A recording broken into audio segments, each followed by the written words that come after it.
Assalamualaikum warahmatullahi wabarakatuh. Kawan muda, alhamdulillah wa syukranillah. La haula wala quwata illa billah. Pada kesempatan kali ini senang sekali kita sudah bersama dengan Ustadz KW. Assalamualaikum Ustadz KW. Waalaikumsalam warahmatullahi Sehat-sehat ya? wabarakatuh. Alhamdulillah khair, khair, Alhamdulillah khair. semuanya sehat. Mudah-mudahan kita semua termasuk pemirsa setia ID.Vasco, channel YouTube yang dikembangkan oleh pimpinan daerah pemuda Muhammadiyah, senantiasa dilimpahi kesehatan dan keselamatan. Amin, amin. Amin ya rabbal alamin. Semakin senang pada kesempatan kali ini kita berada pada suasana yang berbeda dengan biasanya karena kita saat ini ada di Balai Rame Kangjo, salah satu warkop atau kafe yang baru saja di Sidoarjo, tepatnya di Desa Ngampil Sari, RT 3 RW 3 Candi Sidoarjo. Ini salah satu kafe yang dikemas secara tradisional, pun menunya juga tradisional. Begitu Ustadz KW. Jadi Alhamdulillah. pemirsa-pemirsa ID.Vasco bisa coba mampir ke sini untuk menikmati menu-menu tradisional seperti wedang uwo, kemudian ada bir Jowo, ada dan sebagainya. Ini tadi titipan dari yang punya kafe, jadi harus Iya, disampaikan. biasa, sponsor. Amanah, amanah. Baik, kawan muda, pemirsa setia ID.Vasco, kita kesempatan ini kita akan kupas sedikit atau kupas lebih luas tentang tanda-tanda kekuasaan Allah, khususnya tentang bagaimana fenomena-fenomena alam yang terjadi pada beberapa waktu terakhir. Contohnya misalkan bencana. Kita ini belum selesai dengan adanya pandemi COVID-19, tapi harus bersabar menghadapi berbagai situasi bencana alam. Bencana non alam yaitu COVID-19, kemudian bencana alamnya ada banjir, longsor, dan baru saja kemarin tanggal 14 Minggu di Nganjuk ada longsor yang begitu dahsyat sehingga ada beberapa korban yang ditemukan meninggal begitu Ustadz KW, termasuk ada korban yang masih hilang. Kemarin tercatat ada 16 korban hilang dan sudah ditemukan 2, dan kita belum update lagi per hari ini. Kita berdoa semuanya, korban yang hilang maupun korban yang meninggal. Untuk korban yang meninggal kita doakan semoga amal ibadahnya diterima di sisi Allah. Sedangkan korban yang masih hilang hari ini dalam pencarian mudah-mudahan segera ditemukan. Baik, Ustadz KW. Siap. Monggo di sapa dulu pemirsa ID.Vasco. Baik, terima kasih. Assalamualaikum warahmatullahi wabarakatuh. Waalaikumsalam warahmatullahi Pemirsa ID.Vasco, Vasco ID apa ID.Vasco ini? ID.Vasco. Oh, ID.Vasco.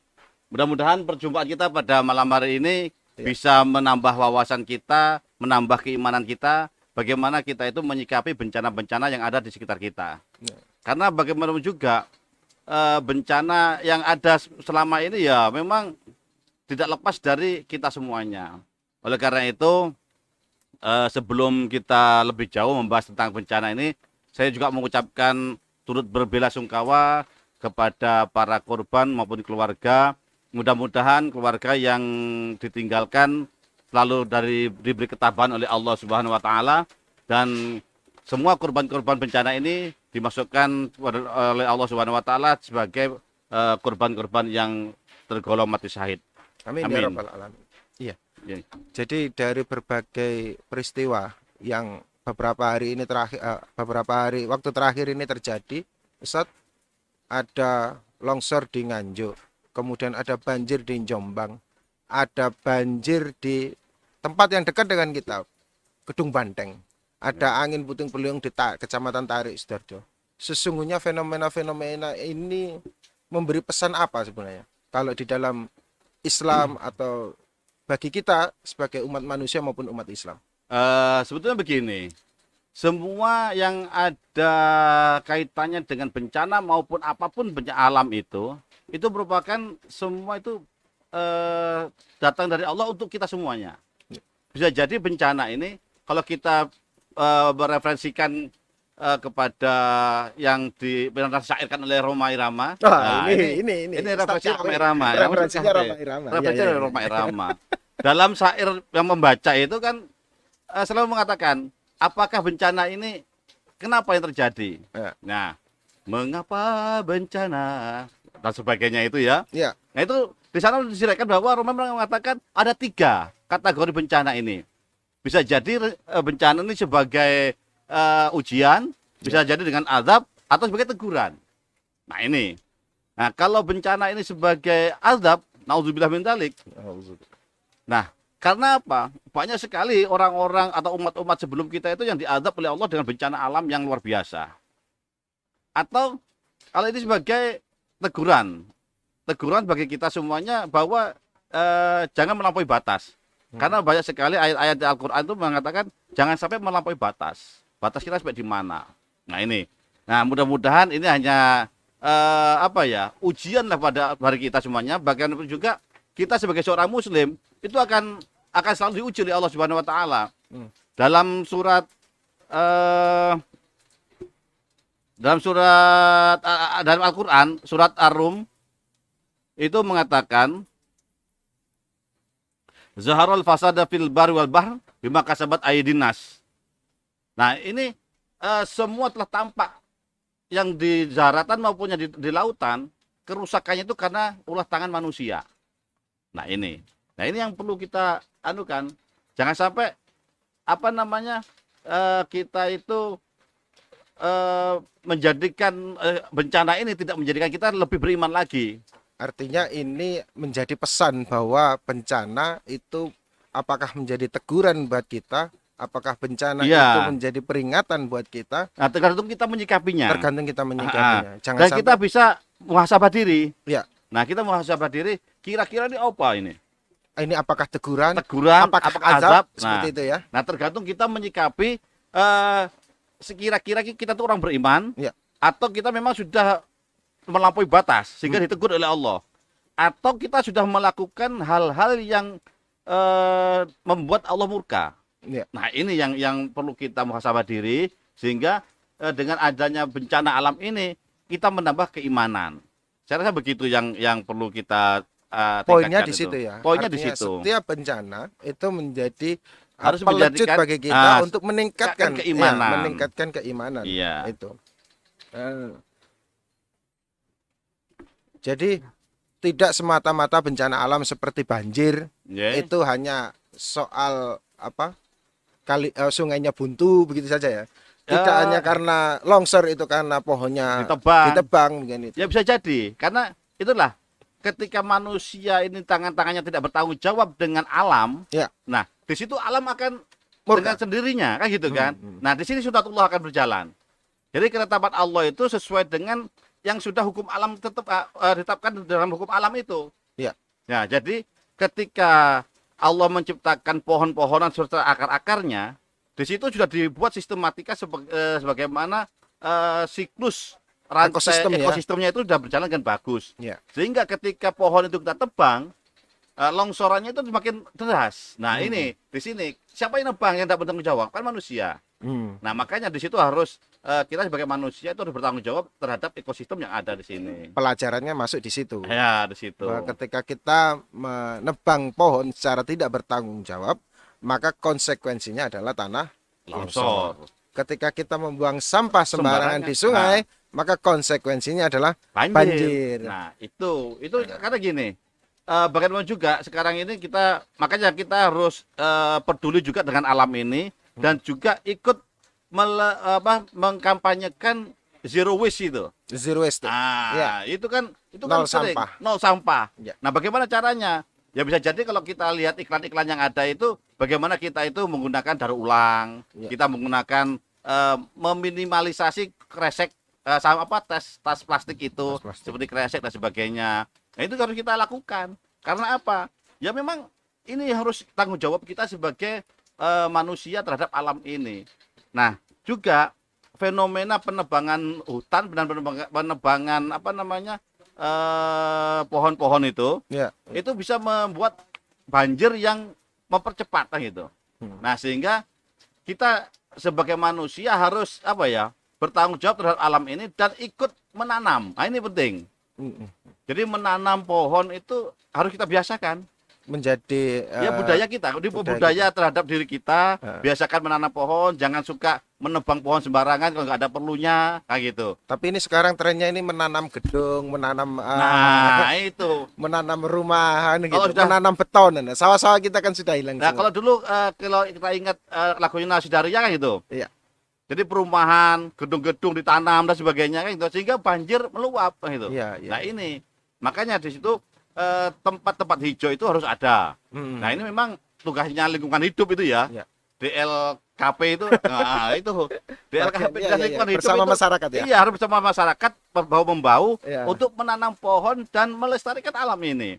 Jangan sampai seperti ini. Kalau yang Mas Adit tanyakan tadi di gedung Banteng di daerah Banjar Panji dan sebagainya banjir. Iya, banjir Ya asli. bagaimana gak banjir? Wong di situ tanggulnya aja segitu tingginya kan gitu kan. Terus mau kemana air itu? Nah. Kalau nggak ya nggak menggenang di situ, ya tetap menggenang. Nah sudah katanya BPLS penurunan apa Tanah. namanya? Tanah, nah, Ah, gitu iya. kan.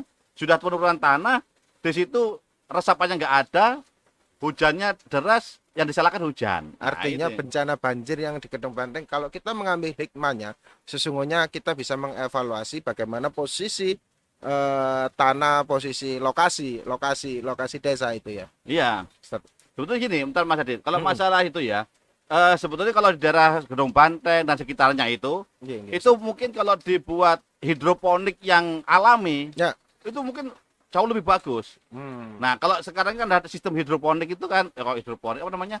Yang penyerapan ya. Oh, hidroponik kan penanaman. Ini ya, biopori. Biopori. Ya, Nah, biopori. sorry, maksud Ya, biopori. Hidroponik kan penanaman di itu ya, di paralon ya. Paralon ya. Ini paralon yang dilubang-lubangi, Ah, ah. dimasukkan. Hmm. Nah, dimasukkan dalam tanah, itu ada untuk biopori. Ah, ah. Nah, ini mungkin bisa mempercepat Resapan. resapan. Ah. Atau dibuat biopori yang alami. Ya, Nah, biopori yang alami itu ya tanami pohon-pohon yang banyak di situ. Pohon-pohon yang memiliki akar tunjang. Nah, itu insya Allah lebih cepat anunya itu, mengatasinya seperti itu. Hmm. Nah, mungkin ini bisa dianu lah sama teman-teman nanti pemuda maupun Karang Taruna yang di sekitar situ. Seluruh elemen masyarakat. Elemen masyarakat, terutama pemuda. Kita kan sebagai pemuda itu kan pelopor. Hmm. Pelopor, penggerak. Nah, itu harus dilaksanakan. Gerakan menanam pohon, gerakan membuat biopori ya gitu kan. Nah, itu harus ya paling enggak dimulailah gitu. Mungkin Ya. itu. Kalau kembali lagi, kalau kita melihat bencana, maka kita perlu melakukan muhasabah. Yeah. Apakah bencana itu timbul karena faktor alam, kerusakan alam, Ya. faktor kerusakan alam, ataukah memang bencana itu menjadi azab atau cobaan dari Allah Subhanahu wa taala?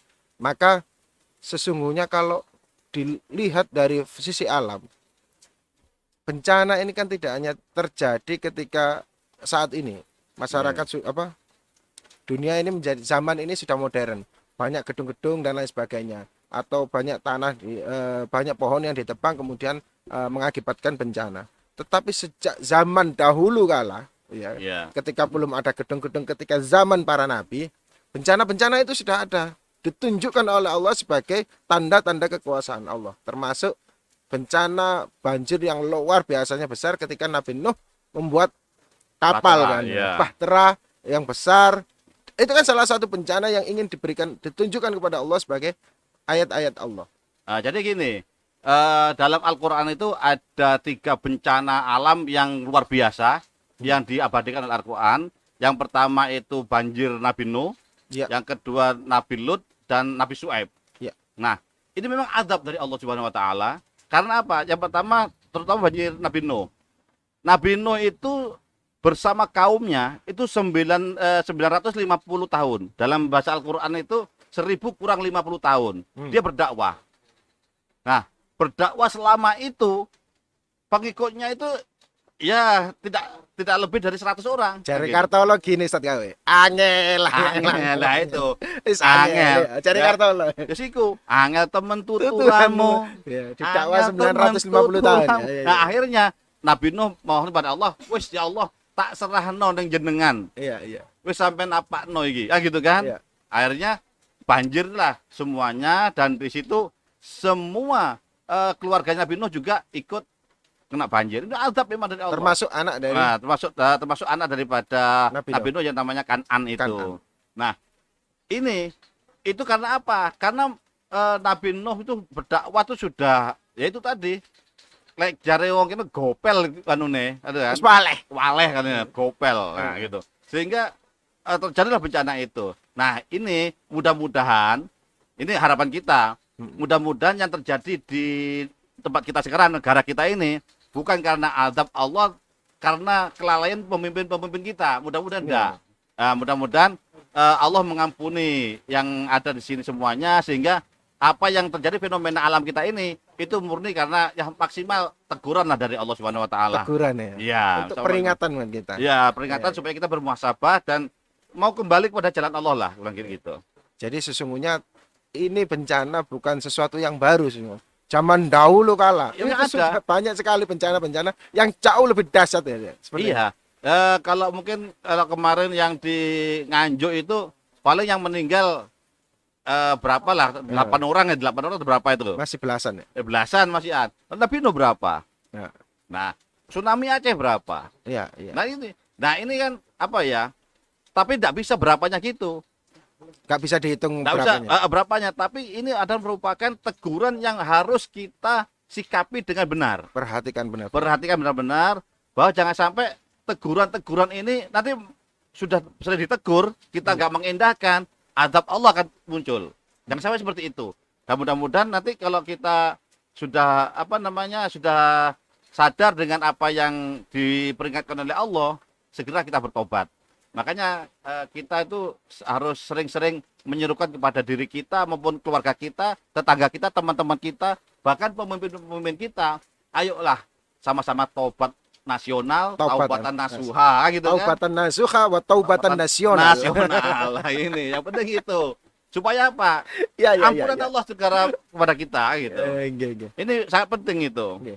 Ustadz, jadi kalau sampai kemudian terjadi bencana, apakah Allah akan memilih orang yang terkena bencana, padahal di satu tempat ini masih ada orang yang alim, gitu. Ada seorang ulama, kemudian ada orang-orang baik, tapi kok ya masih semuanya akhirnya terkena bencana. Nah, disinilah kualifikasi masing-masing manusia itu. Iya. Nah, ketika Nabi Musa itu bertanya pada Allah, ya Allah, kenapa orang-orang yang beriman kok kamu timpakan dengan musibah juga? Loh, Allah itu negerinya gampang. Dijatuhnya lah Nabi Musa itu dengan sarang keranggang gitu. Oh ya. Semua langsung diraup terus, seret, nah gitu kan, dibersihkan semuanya. Padahal yang gigit cuma berapa? Oh iya. Nah, kan gitu kan. Iya. Yang gigit 1-2, Iya, iya. sehingga semua dimusnahkan. Semua dibersihkan. Demikian juga bencana ini. Bencana ini mungkin yang berbuat maksiat 1-2 orang. Tapi yang lainnya Katut. ketika azab itu diberikan, nah nanti baru dipilih oleh Allah. Klasifikasinya. Diklasifikasi, oh ini mati karena beriman, ini Iya. orang ini masih baik, dan Termasuk sebagainya. golongan orang-orang yang sahih. Orang yang saleh, itu masuk kayak gitu. Iya, iya. Tapi semua dimatikan, plus gak pilih-pilih. Nah, tapi kalau Allah memberi rahmat kepada seseorang, dipilih. Nah, gak semuanya sih, enggak. Kalau kasih rahmat, kasih fadilah kepada orang-orang itu ya dipilih. Pilihan. Orang-orang tertentu. Iya, iya. Tapi ketika ada azab di situ, ada musibah di situ, nggak peduli Nggak itu, pandang bulu. nggak pandang bulu, mau kecil, mau besar, mau alim, mau awam, mau orang berilmu atau enggak, mau fasik, mau beriman, semua kena satu daerah itu. Nah nanti kalau sudah itu kan dipilah-pilah amal-amalnya gitu. Nah ini Seleksi. iya, makanya tugas kita ketika ada kemaksiatan di suatu daerah kita, Iya. itu harus segera kita tegur semampu kita. Makanya gini, Itu tugas kita. Bro. tugas kita karena gini, ada bencana itu yang diundang. Nah, bencana ada yang diundang. Gimana itu, Ustaz? Jadi gini, Bencana kok diundang? bencana yang diundang itu yang mengundang bencana yang orang-orang berbuat maksiat. Nah, perbuatan maksiat itu sama dengan mengundang bencana. Karena kalau kita itu Meskipun yang maksiat itu hanya sekelompok atau Iya. segelintir orang. Iya. Jadi kalau kita itu makanya Rasulullah mengatakan man ra'a minkum munkaran falyughayyir bi yadihi. Wa illam yastati falyughayyir bi lisanihi, wa illam yastati falyughayyir bi qalbi fa huwa ad'aful minal iman. Nah, kayak gitu. Nah, apabila kita melihat kemungkaran, maka kita harus merubah kemungkaran itu dengan kekuatan kita. Baik kekuasaan, kekuatan apapun, nah gitu kan, dengan tangan kita. Heeh. Kalau kita nggak mampu, ya paling nggak nasihati dengan Nasihati. mulut, nah kan gitu kan, menegur dan sebagainya. Kalau nggak mampu, minimal kita tuh memerangi dengan hati. Tapi ingat, itu adalah selemah-lemahnya iman. Nah ini. Entek pisan. Jadi karena apa? Kalau kita itu masih menyayangi lingkungan, masih suka senang kepada daerah kita, mari kita bebaskan dari kemaksiatan. Karena kemaksiatan itu adalah salah satu yang mengundang bencana di daerah itu sendiri. Undangan Undangan. acara bencana. Nah, iya. Makanya kita hati-hati. Iya, iya, iya. Kalau kita itu membiarkan juga orang berbuat maksiat, insya Ini yang Allah baik-baik juga akan akan kena. Sikat Gitu. oleh Allah. Iya. Jangan kira kalau kita sudah sholat di masjid, sudah jamaah terus, nggak kena bencana. kita abai dengan orang-orang yang itu kena juga itu sudah. Gitu. Iya, iya, iya. Jadi seperti itu untuk bencana itu ya. Ustaz, Nih. berikutnya kalau bicara bencana, nah ini saya sering lihat-lihat di postingan Iya. WA group atau di internet atau di YouTube atau di lain sumber sebagainya. Banyak orang yang menafsirkan bencana ini dengan penanggalan-penanggalan tertentu. Misalkan Ah, tsunami. Nah, ini saya sudah mengklasifikasikan. Tsunami terjadi pada tanggal 26 Desember. Selanjutnya gempa di Jogja 26 Mei. Kemudian gempa di Tasikmalaya, Jawa Barat 26 Juni. Nah, ini ada orang yang mengkait-kaitkan tanggal Ah. 26. Kemudian ada pula yang mengaitkan tanggal-tanggal bencana ini dengan nomor surat. Nah, Ya. surat-surat di dalam Al-Qur'an. Apakah Ya. itu memang ada keterkaitan sesungguhnya? Ya namanya ilmu gotak katuk matuk ya itu. Nah, ya bisa saja. Iya. Jadi gini, bisa saja di otak-atik ilmu itu, gitu kan, Iya. dikait-kaitkan. Tapi yang jelas bencana alam itu tidak ada tanggal dan bulannya yang kita tahu. Nggak ada janjiannya Nggak berarti. ada yang janji. Jangan kita orang awam, BMKG saja nggak bisa tentukan kapan gempa bumi. Ya kayak gitu kan. Iya, iya, iya. BMKG itu tahu, oh ini akan ada potensi gempa bumi, tapi nggak Iya, tahu kapan akan Iya, iya. gempa bumi. Nah gitu. Iya, iya. BMKG tahu gunung ini aktif. Kapan bisa mengatakan ini akan meledak, gitu kan? Gunung ini akan meletus, kan nggak bisa. Hmm. Tapi kan hanya bisa mengira-ngira saja. Nah, manusia itu bisa tahu kalau itu memang sudah terjadi, baru dikait-kaitkan. Nah, ini bisa dikatakan ya kalau istilahnya totoyur itu, mengaitkan sesuatu dengan kejadian. Iya, iya. Nah, itu nggak boleh sebetulnya, gitu. Sesungguhnya itu Nggak boleh. tidak diajarkan di Contoh dalam. seperti gini, kita bawa gelas, tato jatuh, yang, oh jangan-jangan ini ada musibah. Nah ini namanya totoyur, itu nggak boleh itu. Nah seperti itu nggak boleh. Bawa piringnya Bawa pecah. itu. Kalau bawa gelas terus diminum boleh, Ustaz? Boleh. Nggak silakan diminum dulu, Ustaz. Oke. Nah ini saja udang dari Tunggu ya. dari Balai Dari Rame Kang Balai Jaya Rame. spesial Wah, iya. untuk Luar biasa ini. momen Iya, iya. dialog kita. Jadi sesungguhnya ada pelajaran yang menarik yang sering kita jumpai, memang tatoyur atau mengkait-kaitkan sesuatu dengan sesuatu itu dilarang di dalam agama. Termasuk misalkan kita sering menjumpai ada misalkan kucing melompati kuburan begitu. Wah, ini tandanya apa gitu. Ya ada orang mengatakan kucing melompati orang hidup, gitu. Ya, Ada mayat diloncati kucing hidup, gitu. lagi. Ya enggak hidup, ya kok kucingnya mencolok? hidup. Kucingnya hidup gitu. Iya, Iya, gitu. Ini Reng. sekarang ini Ustaz, banyak sekarang ini kan sudah 1 tahun lebih ya. Kalau kita merefleksikan kembali, Indonesia atau dunia ini dilanda dengan wabah Apa? bencana non alam, pandemi COVID-19. Kalau tidak salah, ini di dalam sejarah Islam, sejarah Rasulullah itu juga pernah muncul namanya wabah taun. Ya. Nah, seperti apa ketika zaman itu digambarkan wabah taun dan kondisi dengan hari ini seperti apa? Jadi kondisi kita pada saat ini yang namanya COVID itu kita kan juga jelas gitu ya. Iya. Apalagi kita kalau baca medsos itu, waduh luar biasa.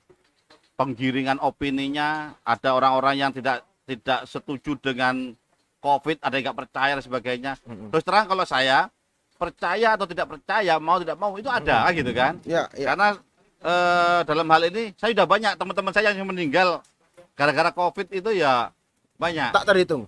Ya banyak, hampir di HP saya ini setiap hari itu Ada ada saja berita innalillahi itu 2 notifikasi sampai 3 itu ya? orang. Iya. Terus begitu. Nah, makanya kita juga nggak tahu juga sampai kapan COVID ini akan berlalu. Dan mudah-mudahan cepat. Kita sebagai manusia harus terus berikhtiar.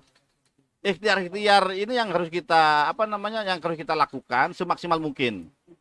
Makanya kalau saya masih percaya dengan langkah-langkah yang diambil oleh para medis kita, para pemimpin-pemimpin kita. Mungkin dengan adanya yang awalnya 3M sekarang dari 5M ya.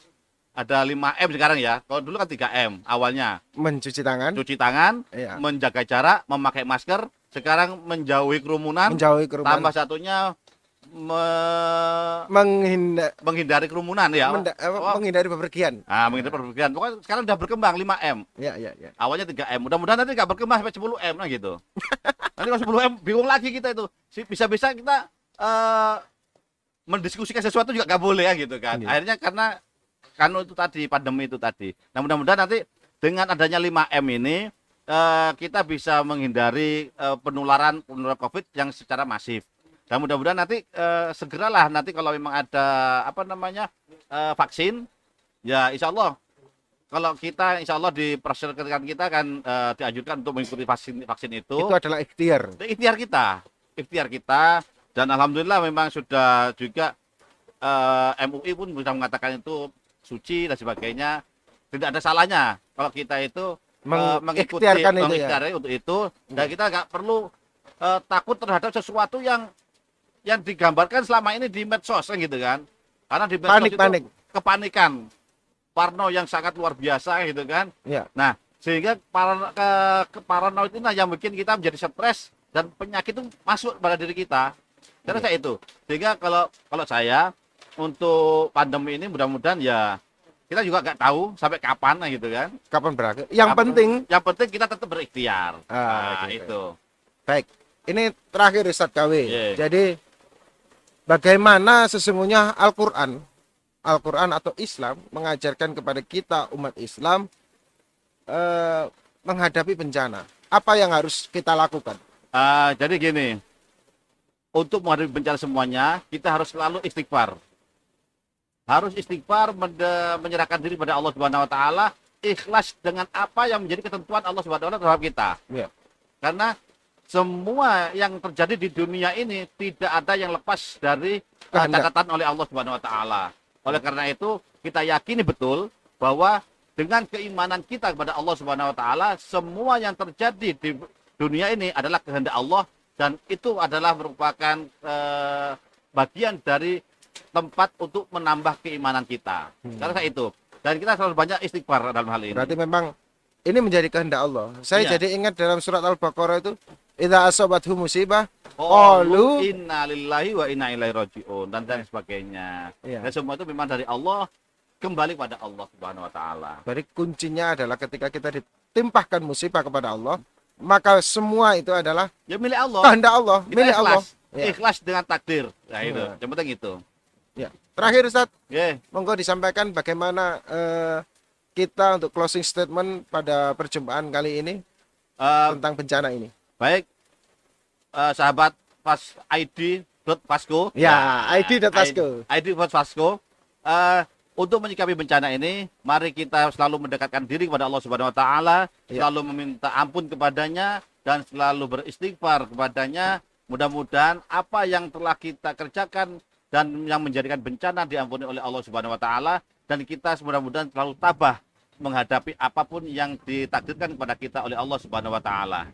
Mungkin ini yang bisa saya sampaikan pada pertemuan kita kali ini. Baik, ya terima kasih. Jadi perjumpaan kita pada kesempatan kali ini bersama Ustadz KW mudah-mudahan banyak memberikan manfaat, banyak memberikan pelajaran khususnya tentang bagaimana kita umat Islam, kita seorang muslim menyikapi bencana. Salah satunya adalah bersabar, kemudian berikhtiar, kemudian jangan lupa bahwa idza asabathum musibah qalu innalillahi wa inna ilaihi rajiun. Bahwa setiap musibah itu adalah milik Allah dan kembalinya kepada Allah Subhanahu wa taala. Dan musibah tidak hanya sebatas eh, peringatan, Peringatan. tidak hanya sebatas teguran, tidak Tapi hanya juga sekedar fenomena alam, tetapi juga bisa menjadi satu azab yang diberikan oleh Allah atas kepada kita semuanya. Jadi yang terakhir perlu kita sampaikan, saya bersama teman-teman kru ID.Vasco akan terus berikhtiar menyampaikan konten-konten kebaikan, fastabiqul khairat, maka terus dukung kami untuk melakukan ikhtiar ini dengan subscribe, like, and share jadi konten-konten kami. Dan dari kami mohon maaf jika ada kekurangan. Billahi fisabilil haq, fastabiqul khairat. Wassalamualaikum warahmatullahi wabarakatuh.